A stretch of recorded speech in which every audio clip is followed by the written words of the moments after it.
अयोध्या के जिस प्रकरण में ये लोग चंदा चोरी की बात करते हैं, वहां चंदा चोरी नहीं, चढ़ावा से जुड़े हुए एक प्रकरण का मुद्दा आया था।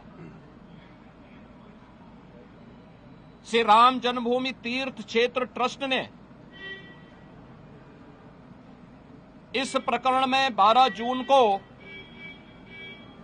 उत्तर प्रदेश सरकार को एक पत्र लिखा कि कतिपय समाचार पत्रों और मीडिया में इस प्रकार की सूचनाएं आई हैं और हम चाहते हैं कि इस प्रकरण की एक एसआईटी बनाकर के जांच करवा दी जाए। श्री राम जन्मभूमि तीर्थ क्षेत्र ट्रस्ट माननीय उच्चतम न्यायालय के द्वारा गठित एक धर्मार्थ ट्रस्ट है।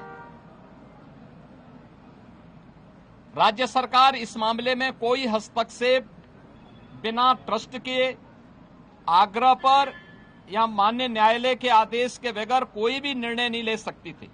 ट्रस्ट ने अपील की, अनुरोध किया। राज्य सरकार ने 13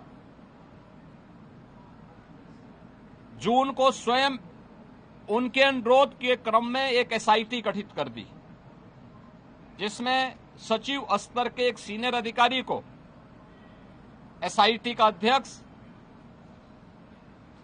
आईजी रैंक के एक अधिकारी को उसका सदस्य और वित्तीय मामलों के विशेषज्ञ एक स्पेशल सेक्रेटरी रैंक के अधिकारी को उसका सदस्य बना करके इस एसआईटी को काम दिया गया कि वह अपनी रिपोर्ट उपलब्ध करवाएं, जिससे हम ट्रस्ट को इसके लिए आगे की कार्रवाई के लिए कह सकें। 15 जून से कार्य प्रारंभ किया। इस पूरे प्रकरण में एसआईटी ने अपनी कार्रवाई प्रारंभ की और 23 जून को उन्होंने अपनी पहली अंतरिम रिपोर्ट प्रस्तुत की। 23 जून की अपनी रिपोर्ट के बाद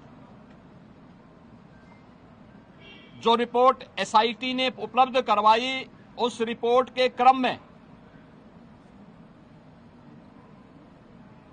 उत्तर प्रदेश सरकार ने ट्रस्ट को उसकी सिफारिशों को उपलब्ध करवाया और ट्रस्ट ने 25 जून को इस पर एफआईआर लॉन्च करवाया।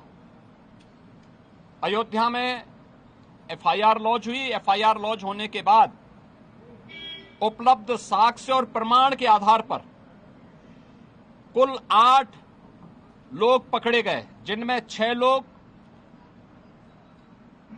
चढ़ावे से जुड़ी हुई धनराशि में चोरी करते हुए या धनराशि को इधर उधर करते हुए देखे गए। उस आधार पर कार्रवाई हुई। 2 लोग इस पूरे प्रकरण में जिनकी जिम्मेदारी थी, उन लोगों को और उसके साथ जोड़ करके यह 8 लोगों की गिरफ्तारी हुई।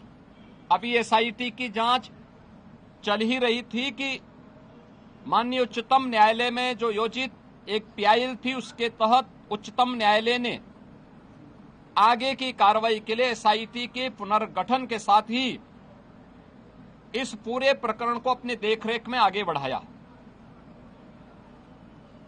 इस मामले में किसी भी साधु संत का कोई संलिप्तता प्रारंभिक जांच में एसआईटी की प्रारंभिक रिपोर्ट में कहीं भी नहीं पाया गया।